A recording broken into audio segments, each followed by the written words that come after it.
Pour la première fois de leur courte histoire, les Belgian Touring Car Series ont été intégrés à un meeting officiel de la FIA, en l'occurrence le Truck Grand Prix de Zolder.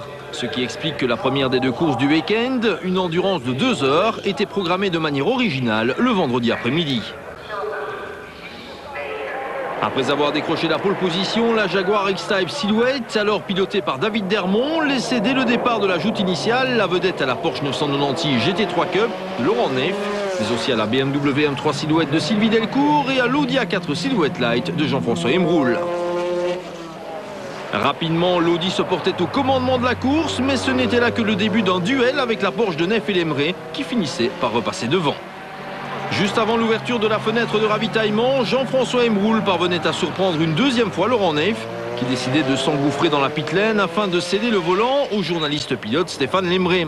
Et comme l'autre voiture du team, pilotée par Pascal Mathieu et Jean-Claude Woutz, s'y trouvait déjà, cela créait une certaine panique au sein du garage Pinot. Allez, go!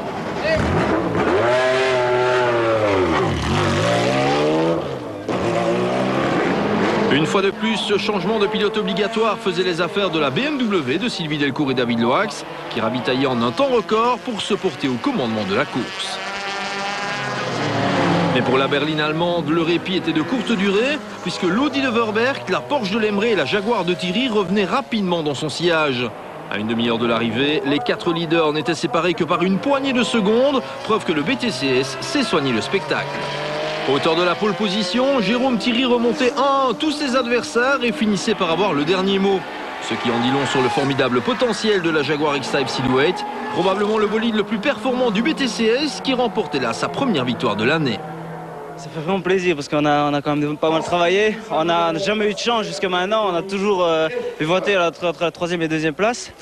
On a fait une fois un bon résultat en endurance, mais là, on concrétise un peu le travail qu'on a fait. Ça fait vraiment plaisir. À court de carburant, Stéphane Lemray parvenait à assurer la 2e place, alors que dans le clan Audi, c'était la douche froide avec un problème d'amortisseur et surtout une panne d'essence qui renvoyait la 4 Silhouette Light en 7e position.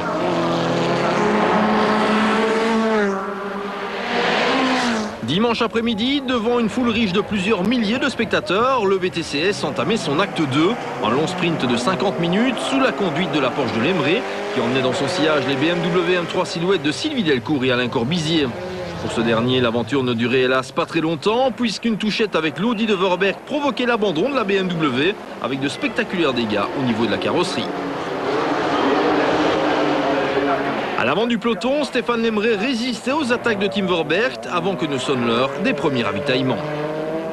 Et dans le stand de Jaguar, une fois de plus, de précieuses secondes allaient s'écouler durant le pit stop avant que Jérôme Thierry ne parvienne à reprendre la piste, avec le secret espoir de faire aussi bien que l'avant-veille. Lancée dans une furieuse remontée, la Jaguar échouait pourtant cette fois à la 2e place finale, à quelques secondes de la Porsche 996 GT3 Cup de Stéphane Lemray et Laurent Neff, qui remportait à Zolder une nouvelle victoire qui les rapproche encore un peu plus du titre national. Super week-end, on peut espérer mieux. Une première, 2e place et puis une 2e, 1re place, fabuleux. Je suis heureux, d'autant plus, comme je l'ai dit sur le podium, je pensais avoir la 2e place parce que la radio était inaudible et donc pour moi, ce fut l'excellente surprise d'être en première marche du podium. Derrière la Porsche et la Jaguar, c'est la BMW de Sylvie Delcourt et David Loax qui s'offrait la plus petite marche du podium, en venant à bout d'une Audi officielle handicapée par des problèmes de pneumatiques. De ce week-end limbourgeois du BTCS, on retiendra encore les bonnes prestations de la Volvo S60 de Vincent Radermecker et Fernand Néry, trop juste en puissance pour jouer le haut du classement, mais à 2 reprises sacrée meilleure voiture de tourisme. Dans la très disputée classe C, qui regroupe les voitures de 2 litres de cylindrée, la Renault Clio de Bruno Belen et Christian Sterckx a fait merveille, remportant la victoire tant vendredi que dimanche. Quant à la nouvelle Alpha 147 GTA de Browers Musselmans et Maxime Soulet, elle a célébré son entrée dans le BTCS par un premier podium de classe qui en appelle certainement d'autres. En conclusion, on s'est beaucoup amusé à Zolder et les 2 ultimes joutes de Francorchamps ne feront certainement que confirmer le bien fondé d'un BTCS à l'ambiance chaleureuse à souhait. L'occasion pour BMW de réagir après la domination d'Alpha ici même à Imola. Quant à Seat, c'est Toledo Cupra courent toujours après leur première victoire. Vincent Franzen. 2 semaines après le rocambolesque épisode d'Imola, au cours duquel des Alfa Romeo 156 GTA modifiés au niveau des suspensions avaient ridiculisé la concurrence, le championnat d'Europe des voitures de tourisme a repris en cours normal à Oschersleben. Non seulement les bolides italiens retrouvaient une configuration d'origine, mais les BMW profitaient de cette manche à domicile pour se repositionner au sommet de la hiérarchie.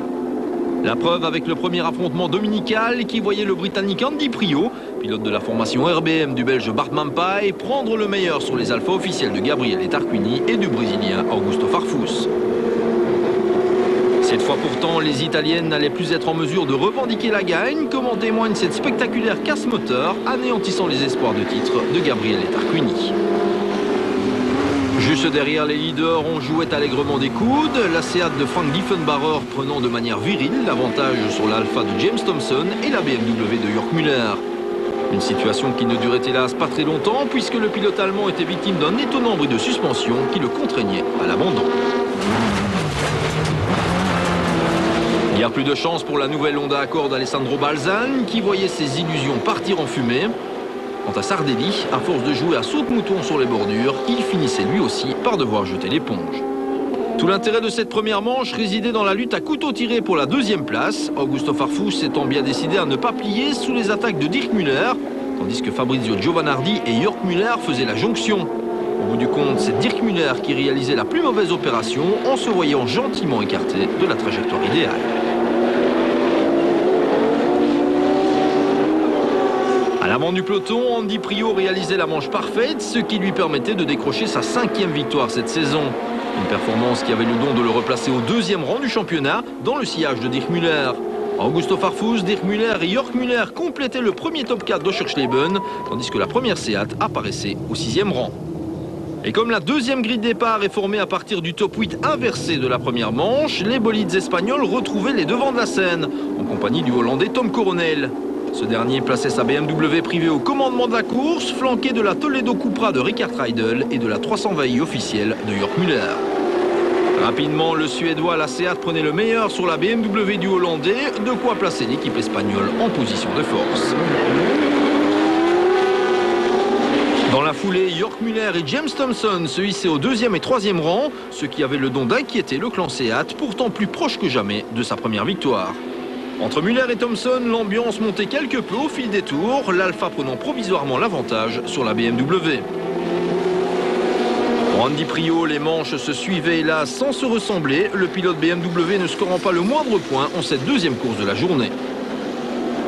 Au sommet du classement, la lutte que se livrait l'Alpha de Thompson et les 320i de Müller faisaient les affaires de la Seat de Reidel, d'autant que le combat finissait par tourner au pugilat entre les pilotes officiels Alpha et BMW.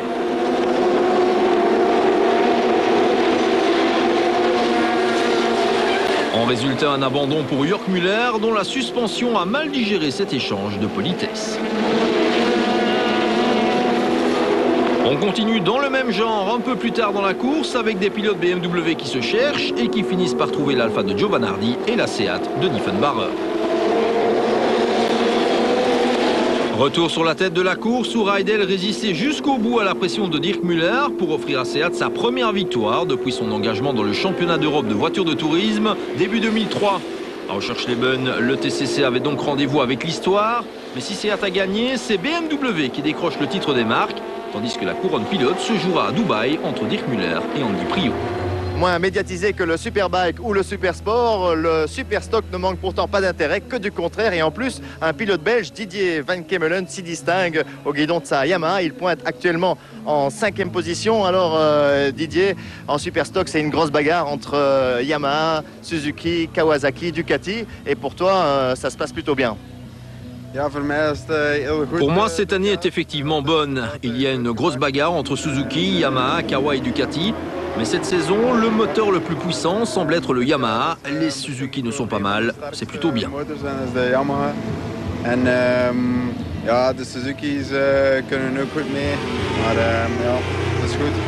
Et alors, tu réalises une très bonne saison depuis le début de l'année avec des belles places et notamment 2e à Oschersleben. Est-ce que tu penses que tu vas pouvoir en gagner une cette année, peut-être ici ou à Manicourt? J'espère en effet remporter l'une des 2 dernières courses, mais c'est loin d'être acquis. Manicourt pourrait me convenir, mais ici, avec tous les Italiens, c'est plus difficile. Je pense que la France sera finalement notre dernière chance.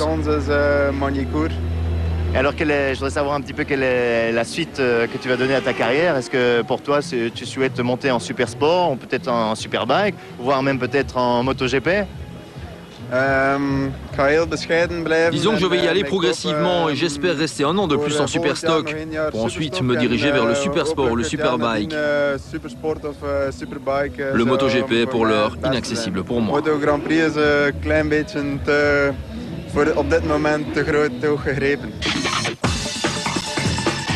Cap maintenant sur Paris pour le mondial de l'automobile où nous serons présents la semaine prochaine tout au long de l'émission. Première visite guidée donc avec les nouveautés du marché. Marc Lacroix.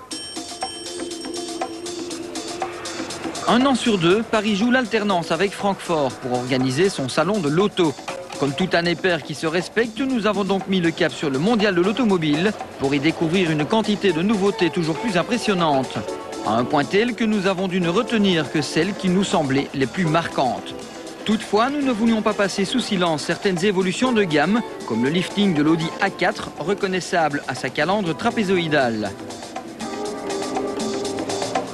L'arrivée de la version break de la Peugeot 407, dénommée SW, la version 4x4 de la Fiat Panda, l'apparition d'une Citroën C2 VTS de 125 chevaux, tandis que la grande sœur C5, déjà arrivée à mi-carrière, s'accorde un petit facelift, l'arrivée en Europe du cabriolet 350Z chez Nissan, dont le Murano, essayé d'un moteur voici quelques semaines, et le Pathfinder entameront sous peu une carrière européenne, ou encore l'évolution subie par l'Alfa 147 afin de s'aligner sur le style des 156 et 166 déjà revus avant elle. Sur la 147 qui est un best-seller puisqu'on a été en tête de ce segment, en tout cas parmi les spécialistes jusqu'à cette année. On avait besoin de redonner un regain et donc on a facelift de toute la face avant, une partie sur la face arrière, les assortiments de couleurs, etc. Et puis, il y a la renaissance d'un mythe. La Golf GTI est de retour après la première qui est née en 1976 et donc ça fait 28 ans maintenant. Le mythe revient avec des éléments tout à fait typiques comme les carreaux des sièges, le petit liseré rouge sur la calandre. Et donc c'est avec beaucoup de bonheur que pour les 30 ans de la Golf, on accueille la GTI.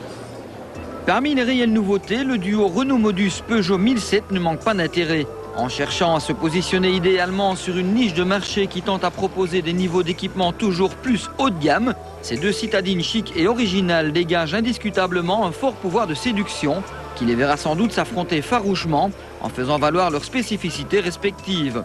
Le côté pratique de la 1007 et celui génial de la Modus. Alors ce que nous appelons chez nous porte sésame, c'est quelque chose qui parle beaucoup aux clients et c'est ce qu'on cherchait à faire. L'innovation, mais pas l'innovation pour l'innovation, mais l'innovation concrète qui parle aux clients. C'est un mini monovolume avec vraiment tous les arguments du monovolume, c'est-à-dire modularité, beaucoup de place à l'intérieur, beaucoup d'espace de rangement, bref, une voiture idéale pour la famille. Du pays du soleil levant nous viennent également les Mitsubishi Colt 3 portes et Suzuki Swift. Comme en atteste la version Super 1600 de la seconde nommée, ces citadines aux yeux bridés joueront aussi la carte de la sportivité, avec des versions qui fourniront environ 150 chevaux, attendus courant 2005. Chez Honda, la réplique au monovolume compact européen, dont le Renault Scénic est le chef de file, s'appelle FR-V. À l'instar du Fiat Multipla, il reçoit 2 rangées de 3 sièges. Chez Kia, le petit 4x4 Sportage disparu voici 2 ans refait surface et réapparaît avec une nouvelle forme plus moderne, exclusivement en 5 portes. Et ceci nous amène naturellement chez Land Rover où le Discovery 3e du nom effectue aussi ses grands débuts publics, en concession fin octobre. Le Tchèque Skoda décline déjà sa nouvelle et très réussie Octavia en break. Dans la foulée, les variantes 4x4 refont également leur apparition. Restons au sein du groupe VW avec sa branche espagnole Seat qui présente une surprenante Toledo. En fait, une sorte d'Altea à laquelle on aurait greffé une excroissance faisant office de coffre façon Renault Velsatis. Opel mettait quant à lui sa nouvelle Astra Coupé GTC à l'honneur. Un modèle qui sera exclusivement fabriqué à Anvers et qui présente la particularité de pouvoir recevoir un original et innovant pare-brise panoramique empiétant sur l'avant du toit. Impressionnant. Comptant incontestablement parmi les toutes grosses nouveautés de la rentrée, la Citroën C4 dévoilait ses formes élégantes et pourtant très différentes de ses versions 3 et 5 portes.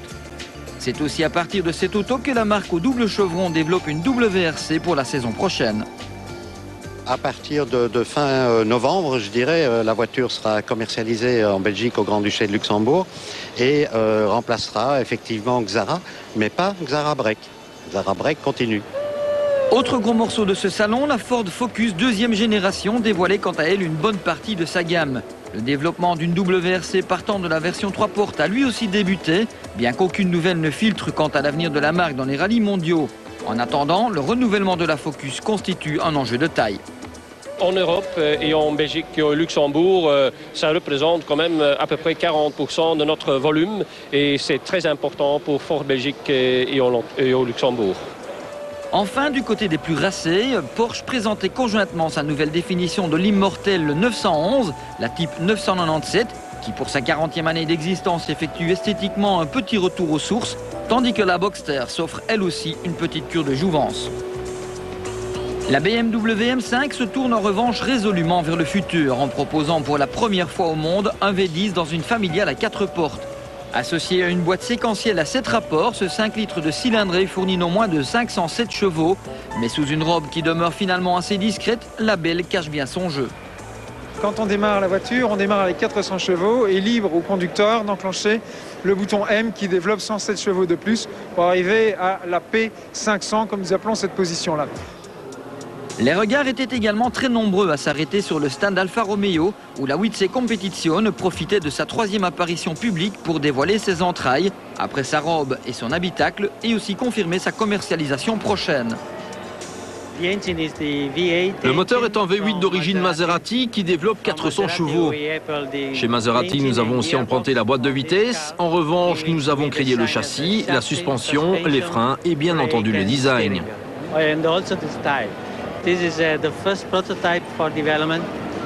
Ceci est le premier prototype de développement et nous l'avons testé à Imola sur environ 500 km qui nous ont donné d'excellents résultats en termes de vitesse, d'accélération et de confort. Enfin, après la 612 Scaglietti en janvier, la superbe F430 est la deuxième nouveauté Ferrari de l'année.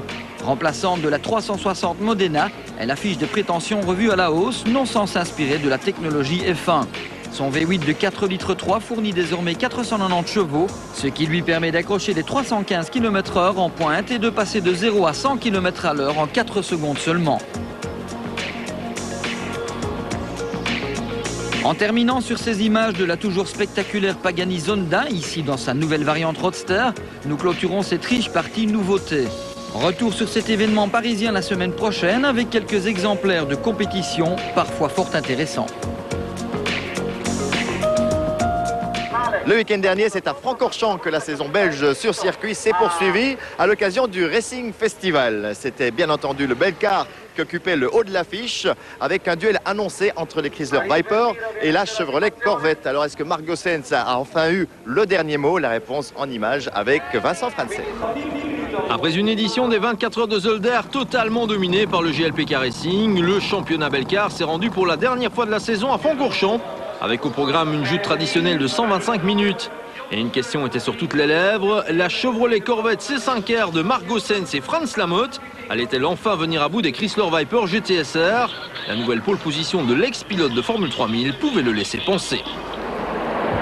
Dès le départ de la course, Gossens ne laissait à personne le soin de prendre les devants. La Corvette s'envolant pour une nouvelle démonstration, tandis que dans son dos, Chris Waters perdait déjà le fil de la trajectoire idéale en voyant sa Porsche 996 biturbo AD Sport en pirouette. L'autre voiture du team AD Sport connaissait un sort similaire quelques instants plus tard, Tim Verberg étant surpris par l'éclatement d'un pneumatique qui l'envoyait pour le compte au décor. Si la Chevrolet Corvette s'isolait en tête de la meute, entre les Vipers, le ton montait. Bert Longin finissant par prendre le meilleur sur le Hollandais David Hart au freinage de la nouvelle chicane Bus-Stop, tandis que le Finlandais Pertti Kuismanen et son complice autrichien Karl Hasenbichler éprouvaient déjà des difficultés à suivre le rythme. Quant au Hollandais Korreuser, il perdait sa roue au plus mauvais endroit du circuit. Par miracle, le très expérimenté Batave s'en tirait juste choqué, mais il convient de reconnaître qu'il a célébré d'une manière particulière ses 25 ans de carrière en sport automobile. Si Margot Sens dominait nettement la course, restait à savoir comment son équipier Franz Lamotte allait se débrouiller durant la deuxième partie de celle-ci. Succédant à l'un des meilleurs pilotes du royaume, Lamotte savait que la pression sur ses épaules serait maximale. Comble de malchance pour lui, le crash de la Porsche Pinot de Nicolas de Gastine provoquait une nouvelle neutralisation dont la conséquence était un regroupement des bolides de tête et la Chevrolet Corvette de déjà sentir le souffle des Vipers de Duncan Huisman et Anthony Kumpen. Quelques minutes plus tard, la cause était entendue, Huisman prenant le meilleur sur Lamotte. Il était imité par un Anthony Kumpen certes prudent mais malgré tout plus rapide que le deuxième pilote de la Corvette. Pas vraiment menacé par la Viper du GLPK Racing, la Chrysler battant pavillon Karsport-Holland se dirigeait vers une victoire facile, Duncan Huisman et David Hart faisant résonner l'hymne national hollandais dans nos Ardennes. Les grands vainqueurs du week-end étaient cependant les hommes du GLPK Racing, puisque la deuxième place d'Anthony Kumpen et Bert Longin permettait à l'équipe limbourgeoise d'être sacrée dans la division GT, en classe GTA et dans le challenge des pilotes. Si la Corvette prenait finalement une modeste troisième place, les jeunes Ruben Maas et François Verbiste défrayaient encore la chronique en terminant au 4e rang. Dans la classe GTB, on attendait la nouvelle Porsche 996 GT3 RSR de Vincent Voss et Frédéric Bouvy, mais une panne de radio empêchait le team PSI d'adopter une bonne stratégie. Tout profit pour la 996 GT3 RS de Christian Lefort et Yves Lambert qui se rapprochent tant et plus de la couronne dans cette catégorie. Pour être complet, on mentionnera encore le succès de Steve Van Meningen et Koen Leijsens dans la catégorie Silhouette, suite aux ennuis de la Ford de Radermaker et Merchants.